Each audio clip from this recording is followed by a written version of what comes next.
Empezamos en el capítulo 2 de Hebreos. Hay tanta carne, tanta comida en estos versículos, tanta verdad, donde creo fuertemente que tenemos una obligación a Dios mismo de explicar en una manera fiel y consistente. No me quiero apresurar con estos versículos. Entonces, capítulo 2 del libro de Hebreos, tan importante es preguntarnos cómo se relaciona el capítulo 1 con el capítulo 2. ¿Cuál es el enfoque con el capítulo 1? Bueno, el enfoque es que Jesucristo es Dios. Yahvé, eterno, un Dios eterno, y hace ese punto. Hebreos 1:6, Hebreos 1:10, inclusive versículo 13. Jesús es el Dios eterno. Después de que se nos dice esto, Hebreos capítulo 2 empieza en los primeros 4 versículos donde nuestro hermano Brian predicó. Se nos da una advertencia a la iglesia. Se nos dice, no rechaces esta salvación porque el Hijo de Dios se nos ha dado. Este mensaje se ha dado no a los ángeles, pero este mensaje de la salvación ha sido dado por el mismo Hijo de Dios, donde no debemos de rechazar. Y una vez dada esta advertencia, llegamos al versículo 5 del capítulo 2. Y la distinción aquí es, el capítulo 1 habla de la deidad de Cristo, que es 100% Dios, y no solamente eso, que también que Cristo es hombre, 100% hombre. Este versículo del 5 al 9, el texto así dice, porque no sujetó a los ángeles el mundo venidero, acerca del cual estamos hablando, pero alguien testificó en cierto lugar, diciendo, ¿qué es el hombre para que te acuerdes de él? ¿O el hijo del hombre para que le visites? Le hiciste un poco menor que los ángeles, le coronaste de gloria y de honra, y le pusiste sobre sus obras de tus manos. Ahora, porque en cuanto le sujetó a todas las cosas, no dejó que no sea sujeto a él. Pero todavía no vemos que todas las cosas le sean sujetas. Pero vemos a aquel que fue hecho un poco menor que los ángeles, a Jesús, coronado de gloria y de honra a causa del padecimiento de la muerte, para que por la gracia de Dios gustase la muerte por todos. Esta mañana empieza en el versículo 5 y empieza con la palabra porque, por lo tanto, está conectando el capítulo 1 que diciendo que no sujetó a los ángeles el mundo venidero. ¿A quién lo sujetó? A Cristo. Se nos ha dicho al final del capítulo 1, versículo 13, ¿cuál de los ángeles se le ha dicho, siéntate a mi diestra? La autora está diciendo que no le ha dado el mundo sujetado a los ángeles, sino a Cristo. Muchas veces no podemos, donde leer las escrituras y un versículo particular, tenemos que darnos cuenta que cuando esto es escrito, no hay capítulos ni versículos, ¿verdad? El autor está haciendo un argumento coherente. En vez de decir capítulos o versículos, está hablando de una manera continua. Dice, porque no le ha dado a los ángeles el mundo, sino a Jesucristo. ¿Qué es el mundo venidero? Aquí es una gran pregunta. Y vas a tener diferentes opiniones. ¿Qué es el mundo venidero? La mayoría de los cristianos, especialmente en los Estados Unidos, dirían que el mundo venidero está hablando cuando Jesucristo venga, un gobierno eterno, es lo que la mayoría diría. Es verdad que Él vendrá y consumirá su reino, pero no creo que sea la ilustración completa. El Nuevo Testamento enseña que este nuevo mundo fue establecido en el primer advenimiento. Pablo, cuando habla en Romanos capítulo 8, explica esto, dice: así como el hombre ha caído y está debajo de una condenación y esclavitud por su pecado en este mundo, y dice Pablo, uniendo esta situación ahora con la revelación de Jesucristo. ¿Por qué lo dice? Lo dice porque es nuestra salvación lo que este mundo espera. Y esto comprueba de que algo ha pasado a este mundo con el primer advenimiento de Cristo. Pablo también habla que considera los sufrimientos de este tiempo presente no se comparan con la revelación, porque la creación clama y está sujeta, no dispuesta, pero para aquella que la ha sujetado, para que la creación misma también sea liberada de la corrupción y obtenga la libertad. Y este versículo es muy importante en Romanos, porque sabemos que toda la creación ha clamado desde el principio hasta ahora. Pablo enseña cuando Adán y Eva fueron creados, se les dio un mundo sin pecado. Y entonces ahora Adán ha pecado y el mundo entero ha caído en la maldición, un mundo en colapso debajo del dominio de Satanás. Sin embargo, cuando Cristo muere y hace expiación por el pecado, su reino llega y el mundo venidero ha llegado. Amén. Aquí la palabra significa, la futilidad significa sin propósito. Pero hasta ahora algo radical ha pasado con la primera venida de Cristo. Primera de Corintios 5, 17. También se nos dice que cuando somos o estamos en Cristo, somos nueva creación. Nueva creación, cuando creemos en el Señor, somos nueva creación. No en el futuro, sino ahora.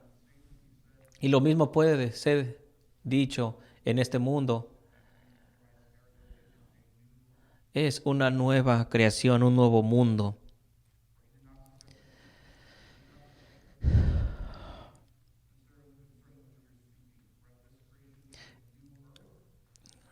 Es una nueva creación, no sujeta a los ángeles, pero sujeta al Hijo de Dios. Se está haciendo a Cristo Rey de Reyes. Este mundo ya no está debajo del dominio de Satanás, sino sobre el dominio de Jesucristo. Versículo 6, capítulo 2 de Hebreos. Pero alguien testificó en cierto lugar, diciendo: ¿qué es el hombre para que te acuerdes de él?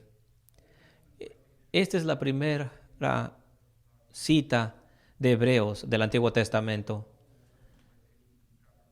En el capítulo 1 habló de Deuteronomio, citó Salmos 45, Salmo 110, y ahora llegamos a Hebreos 2, versículo 6, donde cita otros salmos. Ahora, Salmos capítulo 6. Pero no sé si notas, es interesante cómo lo recita. De alguien testificó en cierto lugar. Qué manera tan particular de introducir el versículo. Una traducción literal diría: alguien en algún lugar, en algún tiempo dijo esto. ¿Cómo? Interesante cómo introduce Hebreos aquí a un salmista, a un salmo, Pareciera que no hay tanta reverencia, pero hay una razón para esto. Número uno, porque muestra quién es la audiencia. Si recuerdas la introducción a este libro, está hablando a una audiencia judía. Convertidos judíos saben el Antiguo Testamento, saben de los salmos de memoria. Creo que los sabrían de memoria desde el principio al último. Entonces cuando dice alguien ha dicho, testificó, está hablando a un judío que conoce este texto muy bien. Si yo me levanto aquí esta mañana y digo, oye, alguien ha dicho, el verbo era, el verbo es, sabes que estamos hablando de Juan 1, ¿verdad? Bueno, aquí su audiencia sabe que está a punto de recitar un salmo. Ellos saben. También, noten, está citando salmos porque no está tan interesado en la teoría de quién lo ha escrito. Está preocupado de que Dios ha inspirado estas palabras y quiere enseñarlas. Y es así porque ya sabemos, no sabemos quién ha leído o quién ha escrito Hebreos y no tiene punto. Sabemos que Dios inspiró el libro. Y aquí el autor tiene el mismo sinónimo. Sabemos que David lo ha escrito, pero Dios mismo lo ha inspirado. Alguien testificó en cierto lugar y cita Salmos 8. Quisiera tener el tiempo para poder analizar el Salmos número 8, pero no tenemos tiempo. ¿Qué enseña el capítulo 8 de Salmos? ¿Es un salmos de alabanzas a Dios como creador? Habla de cómo Dios ha creado este mundo majestuoso. Su nombre es explicado a todo el mundo, pero también habla del hombre y cómo Dios es especial con el hombre y cómo ha elevado al hombre en honor y en dominio. Así se lee: oh Señor, majestuoso es tu nombre en toda la tierra. Más arriba que los cielos. De la boca de los niños y de los que maman fundaste la fortaleza para callar al enemigo. Cuando veo tus cielos, obra de tus dedos, la luna y las estrellas que tú formaste, digo, aquí es donde se cita, aquí está hablando Hebreos, digo, ¿qué es el hombre para que tengas de él memoria? Y el hijo del hombre para que lo visites. Le has hecho poco menor que los ángeles y lo coronaste de gloria y de honra. Le hiciste señorear sobre las obras de tus manos. Todo lo pusiste debajo de sus pies, ovejas y bueyes, todo ello, y asimismo las bestias del campo, las aves de los cielos y los peces del mar, todo cuando pasa por los senderos del mar. Oh Jehová, Señor nuestro, cuán grande es tu nombre en toda la tierra. Déjame preguntarte, ¿no es Salmos 8 un salmos mesiánico? ¿No está hablando de Jesucristo? Los judíos no lo entendían. No lo consideraban así. No consideraban así que hablaba de un Mesías. Pero si hablas y lees de Salmos 8, habla del Dios creador y el hombre en general. Pero nota aquí lo interesante, que muchas veces el Nuevo Testamento toma versículos que no originalmente es aplicado, pero aquí se está citando un salmos que pareciera que no es apuntado hablando del Mesías, pero él lo aplica de esta manera. Y no es el único que lo hace, ¿verdad? Alguien más lo hace hablando de los salmos. ¿Sabes quién es? Jesucristo lo hace.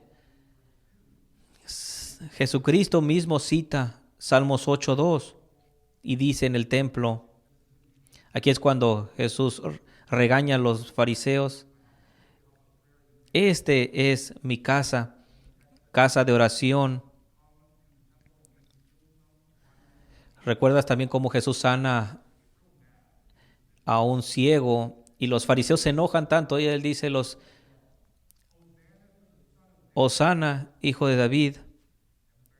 Y los fariseos se enojan ¿Qué están diciendo estos? Están citando Salmos 1:18. Hosana, Dios que nos salve. Y los fariseos, ¿cómo es posible que estos hombres citen salmos acerca de Jesucristo? ¿Qué no sabes que de la boca de los niños y de lo que los maman fundaste la fortaleza? Salmos 8, Jesucristo aplicando salmos. Y esto es aplicado en el Nuevo Testamento. Una de las cosas más gloriosas de la Biblia, estudiándola, es cómo los autores del Nuevo Testamento usan el Antiguo. Un comentario de la revelación divina del Antiguo. Así que el autor cita esta sección de Salmos 8 y dice: ¿qué es el hombre para que te acuerdes de él? Lo haces más pequeño que los ángeles, pero lo has coronado con gloria y honra y todo en sujeción. ¿Por qué? ¿Por qué se cita Salmos 8? ¿Por qué toma hablando del hombre en general y lo aplica a Jesucristo? Quiero argumentar que la razón que hace esto es porque todo lo que el hombre debió haber hecho, Dios crea a Adán y Eva, le da autoridad, dominio, gloria, honra, y Adán cae en pecado y pierde eso, ¿verdad? Ese dominio ha sido transferido al mentiroso, a Satanás, y Jesucristo retoma ese dominio. Dice, todo lo que el hombre debió haber hecho debajo del dominio, ahora Cristo lo toma. El mandato al hombre que es dado en Génesis, tener dominio, autoridad, gloria, pero no lo mantenemos en el primer Adán, sino en el segundo Adán. Jesucristo es el cumplimiento de Adán. Ese es el punto. Después de citar los salmos, el autor aquí en Hebreos 2 nos da su propio comentario de este texto en el versículo 8 y 9. Y hay tanto que discutir en estos dos versículos, porque después de esto se nos dice: todo lo sujetaste debajo de sus pies. No ha dejado nada debajo del control de él.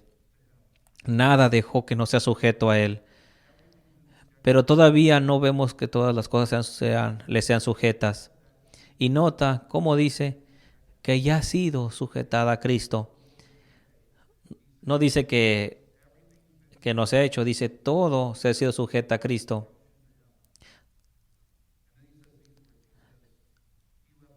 Nada dejó que no sea sujeto a él. Qué declaración tan poderosa. Nada dejó que no sea sujeto a él. Todo ha sido sujeto a Cristo. No hay nada fuera de control de Cristo. Esto significa que nada se le escapa a Cristo. Nada se le escapa a Dios. Podemos decir que está enfatizando que no malinterpretemos de meras generalidades. Como seres humanos usamos el lenguaje como las palabras todo o mundo, pero pareciera que hablamos de generalidades. Por ejemplo, cuando el hombre llega a su casa de un día de trabajo y dice eso: he trabajado todo el día. He trabajado todo el día. ¿Literalmente ha trabajado todo el día? Cuando nada más ha terminado un horario de 8 horas, 8 o 10 horas, pero está utilizando el término todo el día para énfasis. Para mí sí se siente como si fuera todo el día, ¿verdad? Pero el autor dice, nada dejó que no sea, y cuando dice nada es nada. No hay nada que no sea fuera del control de Cristo. Y no solamente las cosas espirituales, sino las físicas. Aquí este es el punto. Todo ha sido sujeto a Cristo. Todo todo, no solamente principados espirituales, no ha dejado nada fuera de su control. Y luego continúa con esta declaración. Pero todavía no vemos que todas las cosas le sean sujetas. Una gran declaración. Y los hombres han discutido esta declaración por más de 2000 años. Pero hay cristianos que no están de acuerdo con nuestra perspectiva. ¿Qué predicamos en esta iglesia? Que Jesucristo es Rey de Reyes, Señor de señores, todas las naciones se arrodillan ante el Señor. ¿Y cuáles son aquellos cristianos que no ven esto? No lo veo. No veo que todas las cosas sean sujetas a Él. Y esta objeción viene de un lugar de un pobre entendimiento, pero la pregunta es legítima y debemos de tener esa respuesta clara. Podemos ver esta declaración de dos ángulos. ¿Cuál es la intención de decir esto? Pero ¿cómo se nos aplica hoy en día? ¿Cuál es la aplicación? Primero que nada, tenemos que darnos cuenta que el libro de Hebreos fue escrito 30, 40 años después de la resurrección. 30, 40 años. Dice, todo ha sido sujeto a Cristo. Está reinando. Si lees el libro de Hechos, ves que los apóstoles predican el Evangelio. El reino de Dios ha llegado. Un mensaje continuo. El reino de Dios ha llegado. Pero dice, pero todavía no vemos que todas las cosas le sean sujetas. ¿Por qué? ¿Por qué? Porque los cristianos de esta generación no experimentaban nada más que tribulación, muerte, persecución, apostasía, pero también persecución física debajo del rey Nerón. Persecución y más tribulación. Desde su perspectiva, pareciera que Dios los ha abandonado, pero sabemos que no. Dios estaba ahí con su iglesia. El autor está haciendo honestamente, dice, todo, pero todavía no le vemos. Está siendo honesto el autor. Hoy en día podemos decir lo mismo. Podemos decir lo mismo que en el primer siglo.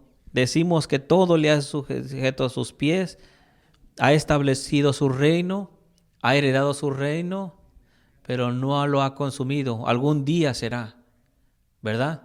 Y honestamente, a veces nos encontramos orando a Dios, preguntándole, Señor, ¿dónde está la justicia? ¿Dónde está la justicia?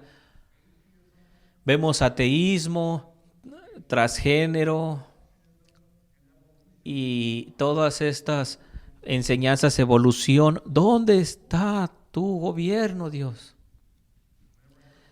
Y cuando pensamos así, nos recordamos ahora en el versículo 9. Todavía no vemos todo sujeto a Él, pero el versículo 9 dice, pero vemos aquel. Cristo ha establecido su reino y ese reino está creciendo. Todavía no ha sido consumado, pero un día Cristo regresará y todos sus enemigos serán dados por estrado de sus pies. ¿Qué hacemos cuando nos impacientamos y no vemos justicia? Vemos al Hijo de la promesa. Dios ha prometido que establecerá una iglesia y que las puertas del Hades no prevalecerán. Dios ha prometido que hay un reino que durará por siempre. Descansamos en esa promesa. No la vemos todavía, pero lo vemos a aquel. Continúa el versículo 9, que fue un poco menor que los ángeles a Jesús, coronado de gloria y de honra a causa del padecimiento de la muerte, para que por la gracia de Dios gustase la muerte por todos. Voy a ser honesto con ustedes. El versículo 9 del capítulo 2 es un versículo impresionante. Podría ser 2, 3 sermones que podemos explicar. Y quisiera hacer un poco de honra por el poco tiempo que tenemos, pero El versículo 9 es un versículo masivo porque dice, porque vemos a aquel que fue hecho un poco menor que los ángeles. Debes de saber que hay una traducción, no con el texto un problema, sino con la traducción al inglés. Alguna gente diría que deberíamos de traducirla, que fue por poco tiempo hecho menor que los ángeles, especialmente en lenguas antiguas. Hay diferencias, pero si tu Biblia dice, sigue siendo una buena traducción que diga un poco menor que los ángeles. Quiero entender que habla que Jesucristo fue coronado con gloria. Pareciera que fue solamente por un poco de tiempo, pero no exaltado. Pero no es así. El texto dice, pero vemos a aquel que fue hecho un poco menor que los ángeles, a Jesús, coronado. El resto del libro de Hebreos hablará de la gloria y la honra de Jesús. La encarnación era necesaria, ese era el punto. Pero vamos a leer Filipenses 2. Filipenses 2, hablando Pablo de la reencarnación. Pablo dice esto en el versículo 5. Haya pues en vosotros este sentir que hubo también en Cristo Jesús, el cual, siendo en forma de Dios, no estimó el ser igual a Dios como cosa que aferrarse, sino que se despojó a sí mismo, tomando forma de siervo, hecho semejante a los hombres, y estando en la condición de hombre, se humilló a sí mismo, haciéndose obediente hasta la muerte y muerte de cruz. Aquí la importante referencia es siendo que se despojó a sí mismo, se despojó. ¿Qué significa? Todos tienen una diferente opinión de esto. Alguna gente piensa que renunció a su divinidad. ¿Esa es herejía? No, es herejía, es imposible que Jesucristo quite su divinidad. Significa tal vez que sus atributos como Dios también son una herejía, pero Calvino, cuando estuvo aquí en su ministerio, no brillaba. Parecía un hombre cotidiano. Su divinidad, su gloria fue desestimada. Pero vemos que por un tiempo en la transfiguración Jesucristo sí se reveló. Pero aquí despojarse. Continuamos en el capítulo 2. Es Jesús del cual hablamos. Versículo 9. Coronado de gloria y de honra a causa del padecimiento de la muerte. Un punto también importante. Coronado de gloria y de honra. Te preguntarás, ¿cómo Jesús puede ser coronado si es Dios mismo? ¿No es Dios mismo por necesidad ya tiene gloria y honra? Y una vez más, estamos hablando de la humanidad de Cristo, de Jesús. El autor ha hablado de Salmos 8, cómo Cristo ha obtenido la gloria y honra y la autoridad y el dominio que el hombre perdió. ¿Qué gloria y honra es coronado? Es coronado con esa gloria que ha perdido el primer Adán y lo ha conseguido con la cruz del Calvario. Pero el texto también se nos dice cómo es coronado. Es coronado por el sufrimiento, por el padecimiento de la muerte. Esta exaltación es por su humillación, ¿verdad? Pablo dice en Filipenses también 2, dice humillado al ser obediente a la cruz, y por eso Dios lo ha exaltado y lo ha exaltado sobre todo nombre. Qué tan punto tan importante, hermanos.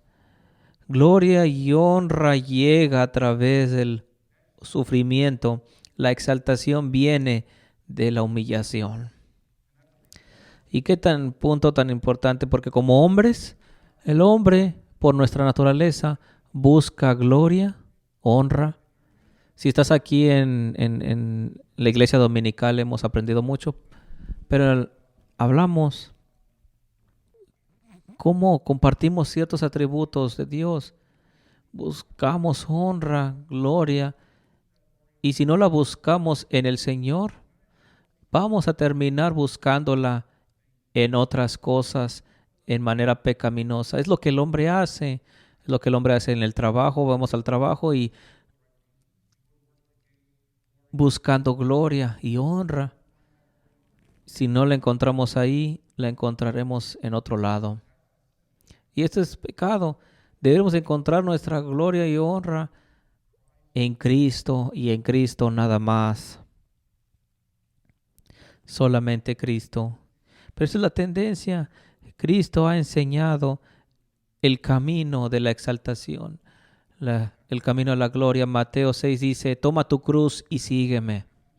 Mateo 9 dice, el primero será el último será el primero. Así que el hombre que busque gloria para sí mismo y no por los medios en Cristo, Cristo dice, deja tu vida, sé el último para que seas el primero. Este concepto es tan extraño para las otras religiones y para eso también hiriente para los musulmanes y fariseos, porque los judíos pensaban, ¿cómo es posible que el Dios glorioso pudiera morir en la cruz? ¿Cómo humildemente pudiera llegar a la cruz? Juan dice, por eso le conocemos, porque ha muerto por sus hijos. ¿Cómo vives tu vida cristiana? Para viviendo por ti, para vivir para ti, para tu gloria, y encuentra tu motivo en Cristo y en Cristo nada más. Continúa el versículo 9, coronado de gloria y de honra a causa del padecimiento de la muerte, para que por la gracia de Dios gustase la muerte por todos. Hermano, quiero hablar de este punto. Yo sé que no hay mucho tiempo, pero esta línea, esta declaración, por gracia, para que por la gracia de Dios, cualquier lugar en el griego, dice por la gracia de Dios. Algunos más escritos dirían, aparte de Dios, alguna copia antigua, por parte de Dios, es otra buena traducción. Y te preguntarás, ¿por qué? ¿Por qué hablas de esto? Bueno, lo traigo porque si estás aquí conmigo y estás en la escuela y tomas una clase en la universidad en religión, filosofía o en historia, el problema que vas a encontrarte es con este hombre, un hombre apóstata que dejó la fe de Dios, y este hombre argumenta que este texto que habla de la parte de Dios, de la gracia de Dios, cambia todo. Y esto existe porque estas personas ateas que quieren desestimar la existencia de Dios, dice, ¿no sabes que 2:9 dice, Cristo, esa parte de Dios, debes de saber, por la gracia de Dios? Ya entonces sabes de este. El texto continúa, para que por la gracia de Dios gustase la muerte por todos. Qué punto tan controversial, para que gustase la muerte por todos. Y esto probablemente sorprende que no les gusta el calvinismo y dirían, mira, Cristo no nada más murió por los electos, murió por todos. Es verdad, ¿Qué significa? Obviamente que es verdad el texto, pero ¿qué significa que Dios gustase la muerte por todos? Vamos a interpretar la escritura con la escritura. ¿Por quién murió Cristo? Mateo 1 dice, la Virgen María, llamarás a su nombre Jesús, porque Él salvará a su pueblo. Su pueblo. Mateo 28 dice, el Hijo no ha venido a servir, pero a dar su vida por muchos. No por todos, por muchos. Mateo 16, 28. Porque esta es mi sangre que es dada por muchos. Juan 10, 11. Yo soy el buen pastor y el buen pastor da su vida por sus ovejas. Las ovejas. Juan 11:30. ¿Qué no conocéis que es mejor que el hombre muera por su pueblo, por el pueblo? Hay un pueblo en específico. Hechos 20:28. ¿Qué ha conseguido Dios con su sangre? La iglesia de Dios. Efesios 5. Esposos, amáis a sus esposas porque Cristo ha amado a la iglesia y se ha dado por ella. ¿Por quién? Por la iglesia. Hebreos, el mismo Hebreos 9:28 dice, Cristo ha sido ofrecido para aguantar los pecados de muchos. Interesante cómo Cristo muere por un grupo específico de personas, por su pueblo, por su iglesia, por los muchos y no por todos, no por todos. Pero que la Biblia no se contradice, nunca se va a contradecir la Biblia. Bueno, aquí ¿qué quiere decir en Hebreos 2:9? Que gustasen la muerte por todos. Y aquí es importante que sepamos de quién estamos hablando. Está hablando a judíos. ¿Y qué se les ha dicho a los judíos? Que el pueblo de Dios, descendientes de Abraham, esos israelitas étnicos, se les dice, Dios ha muerto por todos, judíos y griegos. Lee Deuteronomio para que veas lo que quiero decir. Pero Dios a Cristo todo significa todos los grupos étnicos. Apocalipsis 5 dice, por tu sangre ha muerto por toda tribu, nación, lengua. Cristo y su muerte particularmente ha sido por la gente electa, pero esa gente electa comprende que no solamente por judíos, pero ha muerto por el mundo entero, cada tribu, lengua y nación. ¿Ves? Cristianos que no creen en una expiación ilimitada, tienen un problema de no leer las cosas en contexto. El resto de hebreos rechaza la idea de que literalmente Dios sufrió por los pecados de cada ser humano. ¿Qué dice? 2:17 dice, por lo tanto, por lo cual debe ser todo semejante a sus hermanos para expiar los pecados del pueblo.